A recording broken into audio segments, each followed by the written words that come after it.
My upstairs neighbors blasted music every night. When I finally banged on the ceiling, the music stopped. But a few seconds later, someone knocked on my door. When I opened it, no one was there. Just a Bluetooth speaker sitting on my welcome mat. It started playing a recording of me complaining to my friends. When I looked up, I saw a camera hidden in the hallway. They had been watching me the whole time. I never imagined I'd be sharing my story here, but recent events have compelled me to do so. I hope my experience can offer some insight or even a bit of solace to those who might find themselves in similar situations.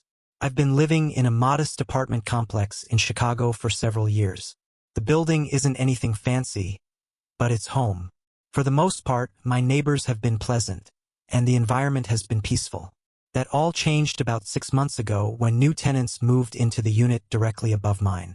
From the very first night, it was clear that these new neighbors had a different lifestyle. The music started around 10 p.m. and didn't stop until the early hours of the morning.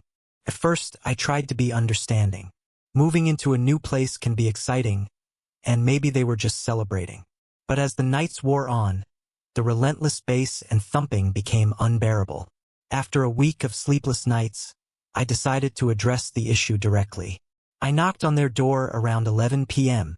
A young man in his mid-20s answered, looking slightly annoyed. "Hey," I began, trying to keep my tone friendly. "I'm your downstairs neighbor. I noticed the music has been pretty loud at night. I was wondering if you could turn it down a bit." He smirked and replied, "Yeah, sure. Sorry about that." That night, the music did lower for about an hour. Then it was back to the usual volume. I tried earplugs, white noise machines, even rearranging my bedroom to the farthest corner from their living room. Nothing worked. Frustrated, I reached out to the building management. They assured me they would speak to the tenants. For a couple of nights, there was blissful silence. But soon enough, the nocturnal concerts resumed. I wasn't the only one affected. Other neighbors mentioned the disturbances in passing, but no one seemed willing to confront the issue head-on. Feeling isolated, I turned to friends for advice. Over coffee, I'd vent about the sleepless nights and the dismissive attitude of the upstairs tenants. They sympathized but didn't have any concrete solutions. One particularly restless night, around 2:30 a.m., I reached my breaking point. Grabbing a broom, I banged on the ceiling, hoping to convey my frustration. The music stopped abruptly. Relieved, I settled back into bed, thinking maybe, just maybe, they'd gotten the message. A few minutes later, there was a knock at my door. Groggy and still in my pajamas, I hesitated. Who could it be at this hour? I approached the door cautiously and looked through the peephole. No one was there. I opened the door slowly. On my welcome mat sat a small Bluetooth speaker. Confused, I picked it up. As soon as I did, it started playing a recording. It was my voice. Specifically, it was a conversation I'd had with my friend Sarah at a local cafe complaining about the upstairs neighbors. My heart raced. How did they get this recording? I stepped into the hallway looking around for any signs of movement. That's when I noticed it, a small, discreet camera mounted in the corner, angled directly at my door. A cold chill ran down my spine. They had been watching me. But how? And for how long? Panic set in. I retreated into my apartment, locking the door behind me. My mind raced with questions. Had they bugged my apartment? Were they following me? The invasion of privacy was overwhelming. I began searching my apartment for any hidden devices. Checking smoke detectors, outlets, even unscrewing light fixtures. I didn't find anything, but the paranoia had taken hold. Sleep was out of the question. The next day, I called the building management again, explaining the escalation. They seemed concerned but mentioned that without concrete evidence, there wasn't much they could do. I felt helpless. Determined not to be a victim, I started researching laws about surveillance and harassment. I discovered that in Illinois, unauthorized recording and stalking are serious offenses. Armed with this information, I decided to document everything. I purchased a small handheld camera and began recording the disturbances. Every night, I timestamped the videos, capturing the blaring music and any other odd occurrences. I also started keeping a detailed journal, noting dates, times, and descriptions of events. One evening, as I was reviewing footage, I noticed something odd. In the reflection of a window across the courtyard, I could see a faint red light emanating from my living room window. Upon closer inspection, I realized it was a laser pointer. Someone was watching me from the building opposite mine. The next morning, armed with my recordings and journal, I went to the local police station to file a report. The officers took my complaint seriously, especially after viewing the footage and noting the escalation from noise disturbances to potential stalking. They advised me to avoid direct confrontation and assured me they would investigate. A few days later, I noticed unfamiliar individuals in the building, plainclothes officers. They were discreet, but their presence was reassuring. The music stopped, and for the first time in weeks, I experienced silence. While the immediate disturbances ceased, the psychological impact lingered. I found myself constantly looking over my shoulder, double-checking locks, and feeling uneasy in my own home. The sanctuary I once felt had been violated. I began attending therapy to cope with the anxiety and paranoia. Through counseling, I learned coping mechanisms and started to regain a sense of normalcy. Things got quiet for a while. Weeks passed. No music, no knocks, no laser pointers. I slept through the night for the first time in months. I thought it was over, but it wasn't. One Monday morning, I left for work and noticed something odd. The lock on my door felt off. It still worked, but the way the key slid in was different. I brushed it off as nothing at first. But the next day, I came home and noticed my couch cushion was on the floor. Now I know what you're thinking. Maybe I knocked it over. Maybe I forgot. I told myself that too. Until the third day, I walked in and instantly felt it. Cold air. My bedroom window, which I never open, was cracked just enough to let a breeze in. Not wide open, just barely. Like someone wanted me to not notice right away. My skin crawled. I started checking every corner of my apartment, looking for anything that had been touched or moved. My laptop was unplugged. My toothbrush looked wet, and one of the books on my shelf was upside down. Something was wrong. I installed a Ring camera inside my apartment that day, and I didn't tell anyone. Not the neighbors, not my friends, no one. I also added a second deadbolt and bought a motion sensor for the living room. That night I couldn't sleep. I lay in bed, eyes wide open, staring at the ceiling. Around 3:12 a.m., my phone buzzed. Motion detected, living room. My heart dropped. I froze. I was in bed, alone. I opened the app, and there it was. Footage of someone standing just inside the door. Hoodie, gloves, a Bluetooth speaker in their hand. They walked in, placed it gently on the floor, turned around, and walked out like it was no big deal. I didn't even hear the door open. When I got the courage to go into the living room, the speaker was sitting there. Same one as last time. I stared at it for a while. Then I pressed play. It was me again. This time I was in my apartment. A phone call. I was ranting about how creepy the neighbors were and how I thought someone had been inside. This wasn't recorded at the cafe. This was inside my home. I dropped the speaker. My mind started spiraling. How long had they been inside? How many times? How did they get in without breaking anything? And worst of all, what else had they heard or seen? I took the footage to the police. The officers were serious this time. They saw the video. They promised they would escalate the case. I filed for a restraining order, but without knowing exactly who was responsible, it was tricky. I needed more proof. Something that would tie it directly to the upstairs neighbors. Because up until now, it was all shadows and hints. I came up with a plan. I left my apartment that weekend like normal, but I didn't actually leave. I turned off the lights, locked the doors from the inside, and waited in the hallway closet with my phone recording everything. I waited for hours. Nothing. Midnight passed. Still nothing. Then, at 2:43 a.m., I heard the lock click. Slow. Quiet. The door creaked open. Heavy footsteps. Then, a faint whirring noise. The sound of electronics, maybe a phone, maybe a recorder. I held my breath as I peeked through the slats in the closet door. It was the guy from upstairs. Hoodie again. This time I saw his face. He walked straight to my kitchen and set another speaker down. He pulled out his phone and typed something. Then he turned around and walked out. I had him. I turned the video over to the police along with a statement. They said they'd launch a formal investigation, possibly get a warrant to search his place. But 2 days later, the camera inside my apartment stopped working. I tried to restart it, but it was fried. Just dead. And the motion sensor? Gone. Someone had been inside again. And they weren't just trying to scare me anymore. They were sending a message. They knew what I was doing. The next morning, I found a note shoved under my door. It said, "You're not the only one with a camera. Be careful who you trust." No signature. Just that. My stomach turned. Was it just him upstairs? Or were there others involved? Friends? Other tenants? The building management? Every hallway camera in the building had mysteriously gone offline around the same time my motion sensor died. Something bigger was going on. 2 days later, I was contacted by a guy named Chris. He lived 3 floors up and had noticed something odd with his internet, random spikes in upload data at night, even when he wasn't home. He installed monitoring software and found something disturbing. Someone had tapped into the building's Wi-Fi and was using it to upload video, lots of video. He traced the uploads. The IP address led back to one of the routers in the main office downstairs. The office managed all the tenant internet. We confronted the building supervisor together. He denied everything. Said it must be a technical glitch. Chris wasn't buying it. He had screenshots, logs, timestamps. I started wondering, what if this wasn't just a creepy neighbor with a speaker and a grudge? What if the people in charge, the ones who had access to the entire building, were involved too? After Chris showed me the logs and that the IP traced back to the building's main office, my stomach sank. That office was locked 24/7, only accessible to building management and maintenance staff. I'd been blaming the guy upstairs, rightfully so, but now there was a whole new layer.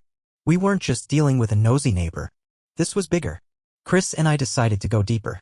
He had this tiny pinhole camera from his job. He worked in tech security, and we planted it just outside the building's main office, hidden inside a broken fire extinguisher box. We let it run for 4 days. When we reviewed the footage, we saw 3 different people entering that office at night. One of them was the property manager, Mr. Weller. The second was a maintenance guy named Andre. The third? The guy from upstairs. So it wasn't just a neighbor, it was a team effort. They were using the office Wi-Fi to upload recordings. Who knows how many tenants they were watching. The next week, Chris came home to find his laptop missing. No forced entry. No signs of a break-in. Just his laptop gone and a sticky note on his monitor. Mind your own business. That same night, someone set off the fire alarm on our floor. When the fire department showed up, the alarm panel showed a manual pull on our hallway, but no one saw who did it. The panic was starting to spread. Neighbors were whispering. People were moving out. Management called it coincidence or tenant drama. But we knew. Chris set up a more advanced scan of the building's network using equipment from his job. That's when he discovered something insane. There was a server hidden on the network with an unusual name. Tenant_feed_vault. He didn't open it. Yet. He was smart. He took screenshots, pulled metadata, and wrote everything to an encrypted drive. Then he went to the police again. This time they started listening. A cybercrime unit got involved, and everything moved quickly. Except, before anything could happen, they lost access to the server. Wiped. Completely. Someone knew we were close. Then I started noticing strange noises from the empty unit across from me. It had been listed as vacant for months. But I'd hear soft steps, muffled voices, even light tapping on the walls at odd hours. One night, I stayed up and waited.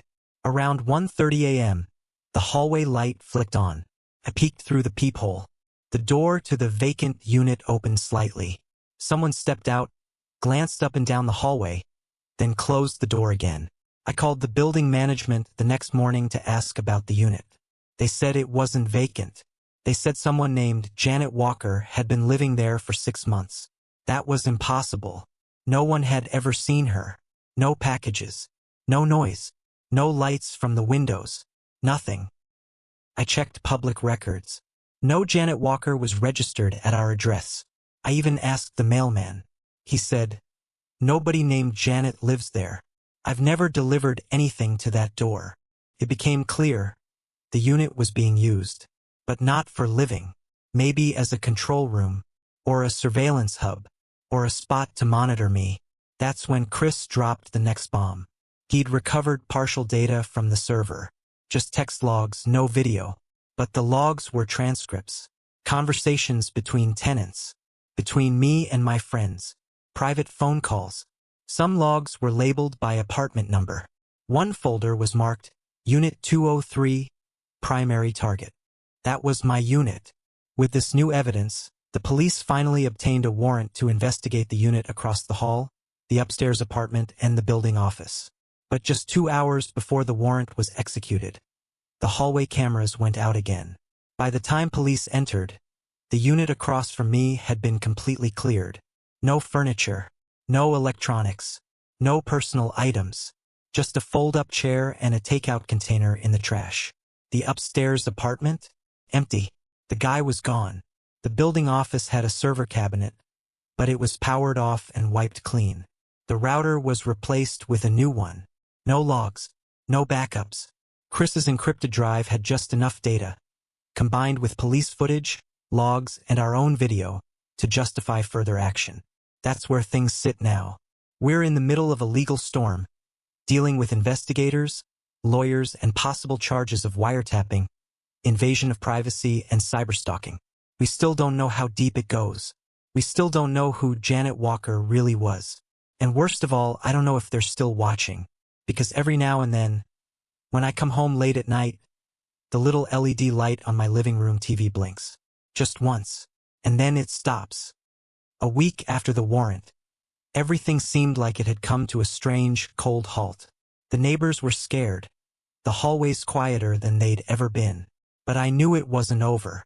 You don't go from primary target to silence without something boiling under the surface. I was right. One night, around 11:30 p.m., there was a knock at my door. It wasn't aggressive, just steady. I looked through the peephole. It was Andre, the maintenance guy. I didn't open the door. I yelled through it. "What do you want?" He spoke low. "I need to tell you something. You deserve to know the truth." It wasn't all him. My blood ran cold. "You were being watched before he even moved in upstairs," Andre said. That stopped me. "What?" "I'm not the one who started it," he said. "But I helped. At first it was just data logging. Patterns. But then they wanted audio. Then they brought in that guy, Nico, to play bad neighbor so you'd feel crazy. So you'd react." "Why?" I asked. "Why me?" "Because you filed that lawsuit 2 years ago. Against the developer. The mold case. And then it clicked. 2 years ago, I sued the company that built this building for mold contamination that made me sick. I settled. They paid out quietly. But I never thought they'd try to retaliate." He continued. "They thought if they could paint you as unstable, if you moved out on your own, they wouldn't have to deal with you ever again. But you stayed. You kept asking questions. Who else knows?" Andre looked down. "Weller, for sure. And Janet, she doesn't exist. It was just a name used for the leased shell unit they used for the server. The rest, probably up the chain. Investors, maybe." I opened the door, finally, slowly. He looked miserable. Ashamed. "I didn't know they were listening in on everything," he said, "until I heard one of your therapy sessions. That broke me. My hands were shaking." Chris came down when he heard us talking. Andre repeated everything, this time on camera. We emailed it straight to the detective in charge. The next day was chaos. Police swarmed the office again. They seized what little equipment hadn't been scrubbed. Weller was arrested. The building issued a press release, blamed it all on a few rogue employees. But people knew. Other tenants began coming forward. Some realized they had been watched too. The woman in 405 had her emails leaked. The guy in 102 found a bug in his ceiling light. Lawsuits started forming. Andre agreed to testify. He entered a whistleblower protection program. He also gave me access to backup files he had kept. He'd made copies, just in case. They confirmed everything. But none of it made me feel better. I was angry. Violated. I cried in the shower every night for a week. I couldn't even look at my walls without wondering what might still be hidden behind them. Friends who once brushed off my complaints apologized. Some were supportive. Others avoided me, maybe because they were uncomfortable with how real everything had become. Chris? He stuck around. He stood by me through the whole storm. Even when my rage made me say awful things. Even when I broke down in the hallway and punched the wall. But the damage was done. 3 weeks after the arrests, I saw him, Nico, the guy from upstairs, at a grocery store like nothing had happened. I walked up to him. He froze. I said nothing. Just stared. He started to say something, probably a lie, but I cut him off. I hope whatever they paid you was worth it. Because now you'll always be the guy who was willing to destroy someone's life for a check. He didn't reply. He didn't have to. His eyes were glassy. His hands shook. I walked away. People around the building started opening up. Mrs. Patel from 3A, who had always been nice to me, said she felt guilty for ignoring the signs. Jorge from 5C shook my hand and said, "You saved us all. We just didn't know we needed saving." And Chris? He looked me in the eye one night and said, "I don't think I've ever respected anyone more than I respect you." The building changed owners. Management was replaced. My rent was waived for 3 months as part of a settlement. I considered moving, but I stayed for now. Not because I trust the place, but because I refused to be run out by cowards and criminals. I bought a new lock system, got therapy, started writing again. Slowly, the nightmares faded. I still wake up some nights at 3:12 a.m., heart racing, checking the room for blinking lights. But each time it's a little easier. I don't know if there's more to come. Maybe one day I'll leave, start over. But for now, this is my space. And I took it back. You never really know how strong you are until someone tries to erase you. And when they do, you either fall apart, or you burn down everything they built. I chose the fire.